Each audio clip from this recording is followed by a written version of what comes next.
আসসালামু আলাইকুম ওয়া রাহমাতুল্লাহি ওয়া বারাকাতুহু। সকলেই আমার সঙ্গে পড়েন, আউযু বিল্লাহি মিনাশ শাইতানির রাজিম। বিসমিল্লাহির রাহমানির রাহিম।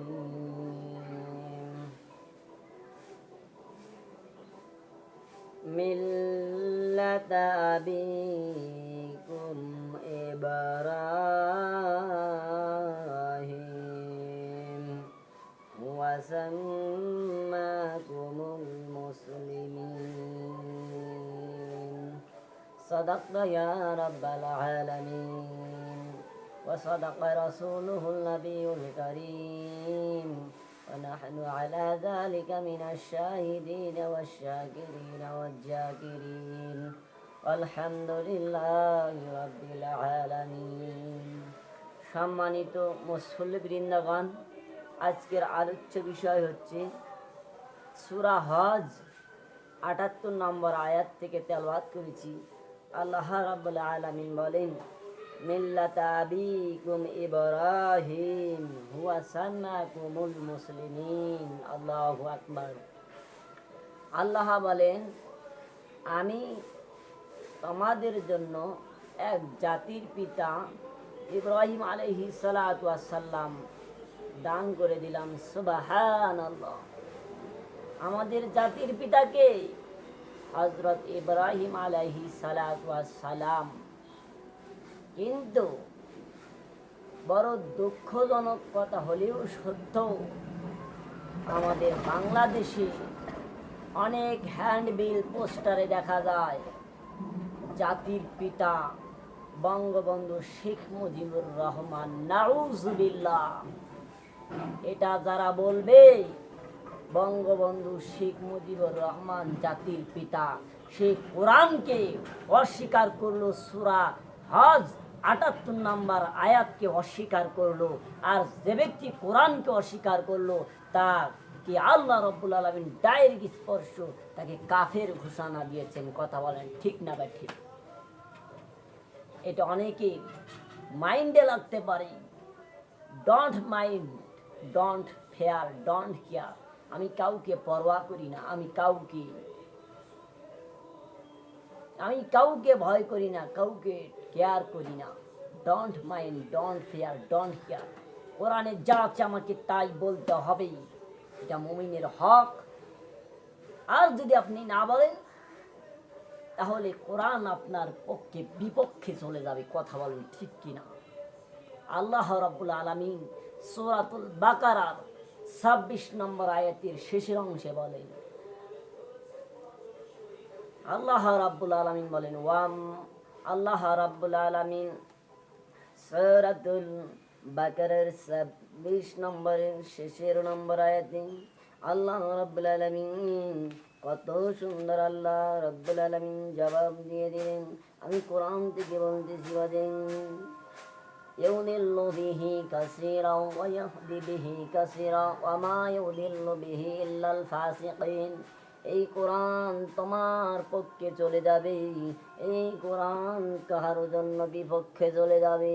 এই কোরআন কাকু জান্নাতে নিয়ে যাবে, এই কোরআন কাহাকু জাহান্নামের দিকে নিয়ে যাবে। এই নামাজ আপনার পক্ষে সাক্ষ্য দিবে, এই নামাজ আপনার বিপক্ষে সাক্ষী দিবে। ও বন্ধু, কেন আপনি বলতেছেন জাতির পিতা বঙ্গবন্ধু শেখ মুজিবুর রহমান?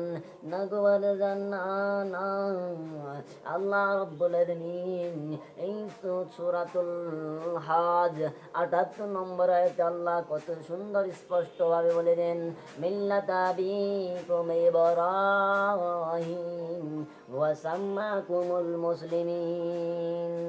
আল্লাহ বলেন তোমাদের জাতির পিতা ইব্রাহিম আলাইহিস সালাতু ওয়াস সালাম। আপনি বলতে পারেন জাতির জনক বঙ্গবন্ধু শেখ মুজিবুর রহমান, এটা আমার কোনো আপত্তি নাই, কোনো বাধা বিপত্তি নাই। আপনি বলতে পারেন জাতির নেতা ইব্রাহিম আলাইহিস, জাতির নেতা বঙ্গবন্ধু শেখ মুজিবুর রহমান, জাতির জনক বঙ্গবন্ধু শেখ মুজিবুর রহমান, কিন্তু আমি মেনে নিতে পারি না জাতির পিতা বঙ্গবন্ধু শেখ মুজিবুর রহমান। আপনি কোন সাহসে মাননীয় প্রধানমন্ত্রী শেখ হাসিনা আপনি বলেন জাতির পিতা বঙ্গবন্ধু শেখ মুজিবুর রহমান? আপনি যেই কথাটা বলছেন, আপনি তো কোরআন শরীফের সঙ্গে বিরোধিতা করেছেন। কোরআন শরীফকে অস্বীকার করলেন। সূরাতুল হজের ৭৮ নম্বর আয়াত অস্বীকার করার কারণে আপনার জন্য জাহান্নাম ওয়াজিব হয়ে যাবে। কথা বলেন ঠিক না বা ঠিক? এজন্য মাননীয় প্রধানমন্ত্রী শেখ হাসিনা, আপনাকে একটা কথা বলি, আপনি জাতির জনক বঙ্গবন্ধু শেখ মুজিবুর রহমান বলেন, আমাদের কোনো মাথা ব্যথা নাই। আপনি জাতির নেতা বঙ্গবন্ধু শেখ মুজিবুর রহমান বলেন, আমাদের কোনো মাথা ব্যথা নাই।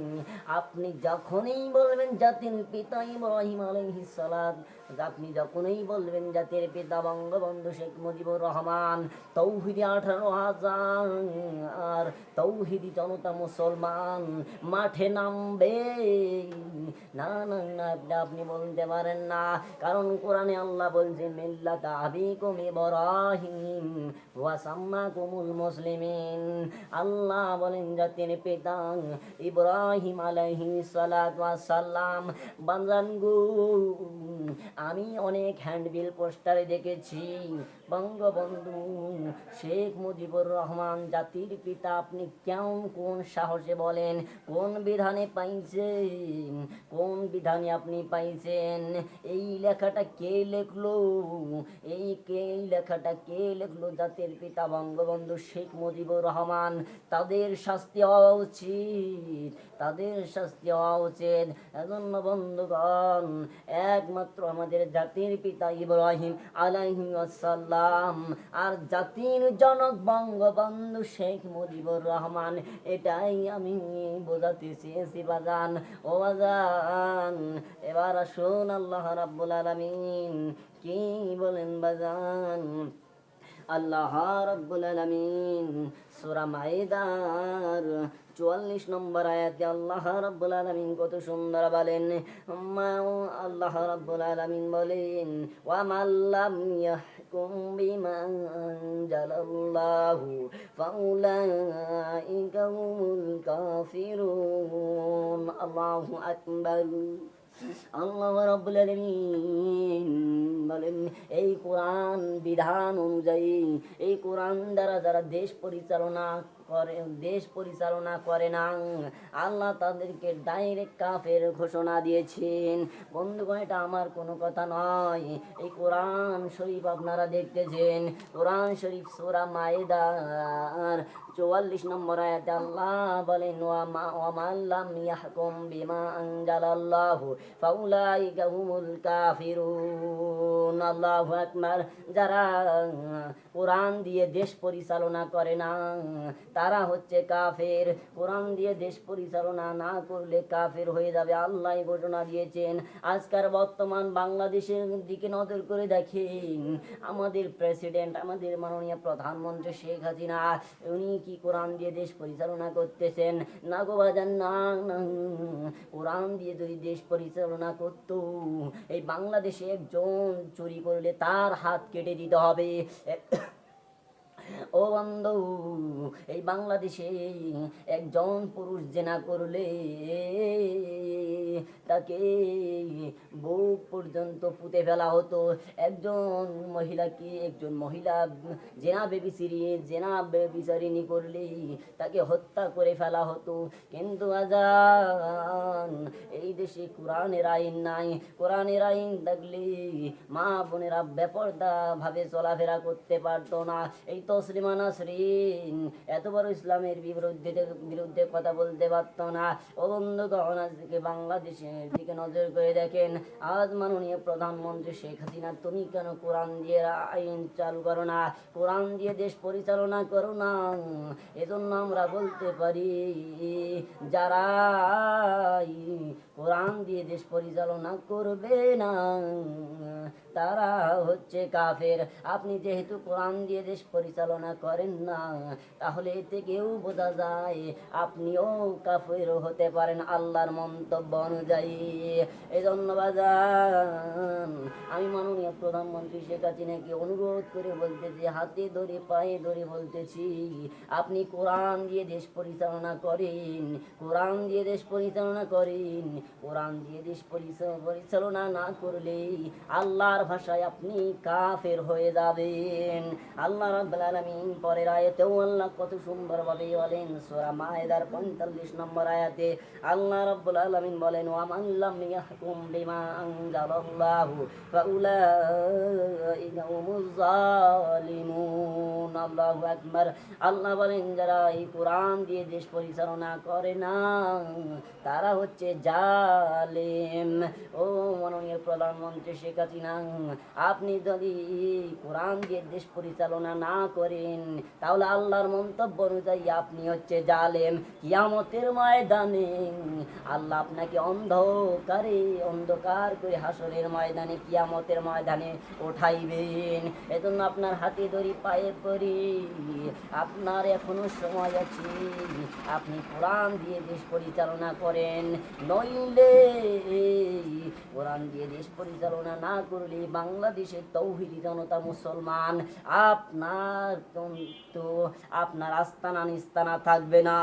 আল্লাহ রাব্বুল আলামিন আবারও আল্লাহ রাব্বুল আলামিন সূরাতুল মায়েদার 47 নম্বর আয়াত আল্লাহ কত সুন্দর বলেন, ওয়া মান লাম ইয়াহকুম বিমা আনজালাল্লাহু ফাউলাইকা হুমুল ফাসিকুন। আল্লাহু আকবার। আল্লাহ রাব্বুল আলামিন এখানেও বারবার আল্লাহ বলছেন, সূরা মায়েদার 47 নম্বর আয়াত আল্লাহ কত সুন্দরভাবে বলেন, আল্লাহ বলেন, যারা কোরআন দিয়ে দেশ পরিচালনা করে না তারা হচ্ছে ফাসিক, তারা হচ্ছে পাপাচার। অতএব আল্লাহর মন্তব্য অনুযায়ী আপনি যদি এই দেশটাকে কোরআন দিয়ে পরিচালনা না করেন, তাহলে আপনি পাপাচার, ফাসিক, বেঈমান, বদমাইশ, এটা আল্লাহর বক্তব্য অনুযায়ী।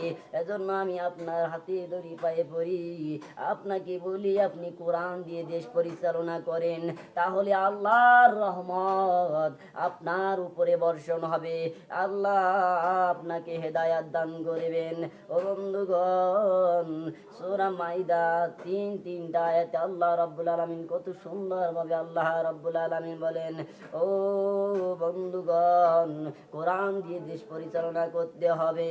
আল্লাহ রাব্বুল আলামিন এবার আসুন বাজান, আল্লাহ রাব্বুল আলামিন সূরা আরফের 54 নম্বর আয়াতে আল্লাহ রাব্বুল আলামিন কত সুন্দর বলে দেন, আলা লাহুল খালকু ওয়াল আমরু। আল্লাহ রাব্বুল আলামিন এখানে বলেন, সৃষ্টি যার, আইন চলবে তার। কথা বলেন ঠিক না বেঠিক? বন্ধুগণ, আসমান আল্লাহ বানাইছেন, জমিন বানাইছেন আল্লাহ, গাছ গাছালি বানাইছেন আল্লাহ, সব কিছু আল্লাহ বানানেওয়ালা। আল্লাহর সৃষ্টির, আল্লাহর জমিন, আল্লাহর দেওয়া রিজিক, আল্লাহর সৃষ্টির দেওয়া, আল্লাহর আইন চলবে, কোন মানুষের আইন চলবে না। ও মাননীয় প্রধানমন্ত্রী শেখ হাসিনা, আপনাকে বলতে চাই, এখানেও আল্লাহ রাব্বুল আলামিন বলছেন, একমাত্র আইন সৃষ্টি যার, আইন চলবে তার। আল্লাহর আইন বিধিবিধান বাস্তবায়ন করেন, দেশে শান্তি কায়েম আসবে। আপনি কেন কোরআন দিয়ে দেশ পরিচালনা করেন না? আল্লাহর সৃষ্টির জমিনে আল্লাহ আল্লাহর বিধান অনুযায়ী কোরআন অনুযায়ী দেশ পরিচালনা করেন, তাহলে এই দুনিয়ায় শান্তি রহমত ফিরে আসবে। আল্লাহর জমিন, আল্লাহর সৃষ্টি, আল্লাহর মাটিতে আল্লাহর দেয়া সৃষ্টি আইন অনুযায়ী দেশ শাসন পরিচালনা করেন। আপনি কেন মানুষের মতামত অনুযায়ী দেশ পরিচালনা করেন? যার কারণেই তো বাংলাদেশি এই করোনা মহামারী আক্রান্ত। আল্লাহ রাব্বুল আলামিন বলেন, এই যে করোনা মহামারী আক্রান্ত, এটা আমাদের দু হাতের কামাই রে বাবা। এই দু হাতের কামাই দ্বারা আমরা এই করোনা ভাইরাসকে এনেছি। ও আল্লাহ, এই করোনা ভাইরাস থেকে আমাদের বিশ্ববাসীকে হেফাজত করা। আল্লাহ গো, ও মাননীয় প্রধানমন্ত্রী শেখ হাসিনা, আমি আপনাকে হাতে ধরি পায়ে ধরি অনুরোধ করি বলি, আপনি সূরা আরফের 54 নম্বর আয়াতটা খুলে দেখেন। আল্লাহ বলেন, আলা লাহুল খালকু ওয়াল আমরু, সৃষ্টিদার আইন চলবে তার। আল্লাহর আইন দেশে পরিচালনা করেন, হাতে ধরি পায়ে ধরি আল্লাহর আইন পরিচালনা করেন। মানুষের আইন তৈরি করিয়েন না, ওই নরেন্দ্র মোদীর আইন পরিচালনা করিয়েন না। বঙ্গবন্ধু শেখ মুজিবের আইন দেশে চলবে না, শহীদ জিয়াউরের আইন দেশে চলবে না। একমাত্র আইন চলবে আল্লাহর আইন, আল্লাহর চলবে। আমি আপনার হাতে ধরি পায়ে ধরি আল্লাহর আইন দেশে পরিচালনা করান, আল্লাহর আইন দেশে পরিচালনা করান। কোনো শেখ মুজিবের আইন চলবে না, শহীদ জিয়াউরের আইন চলবে না, নরেন্দ্র মোদীর আইন চলবে না, কোনো নেতার আইন চলবে না। আইন চলবে মুহাম্মাদুর রাসূলুল্লাহ সাল্লাল্লাহু আলাইহি ওয়াসাল্লাম। বন্ধুগণ, আজকের আলোচনার বিষয় এই 3টি বিষয়ের উপরে আলোচনা করছি। বন্ধু, আমার এই ইউটিউব চ্যানেলে আমার ভিডিওটা যদি ভালো লাগে, আপনি হেদায়েতের উদ্দেশ্যে বয়ানটা করে দিলাম বাজান, জীবনের শেষ বয়ান হিসেবে বয়ানটা করলাম। আল্লাহ এই আলোচনাটা থেকে সারা বিশ্ববাসীকে আপনি হেদায়াত দান করে দিন। আল্লাহ এই ইউটিউব চ্যানেলকে আল্লাহ হেদায়েতের জরিয়া বানিয়ে দাও। আল্লাহ এই আলোচনাটা শুনে যেন লক্ষ লক্ষ মানুষ হেদায়েত হতে পারে। আমিন। আল্লাহুম্মা আমিন। রব্বানা যালামনা আনফুসানা ওয়া ইল্লাম তাগফির লানা ওয়া তারহামনা লানাকুনান্না মিনাল খাসিরিন। আয় আল্লাহ, আমি গুনাহগার, তোমার দরবারে হাত তুলেছি, মেহেরবানি করে আল্লাহ আমাদের গুনাহ মাফ করে দাও। আল্লাহ, আজকের যে আলোচনা ভিডিও হয়ে গেল, আল্লাহ সারা বিশ্বব্যাপী আল্লাহ আল্লাহ আল্লাহ আলোচনাটা হেদায়েতের ওসিলা বানিয়ে দাও। আল্লাহ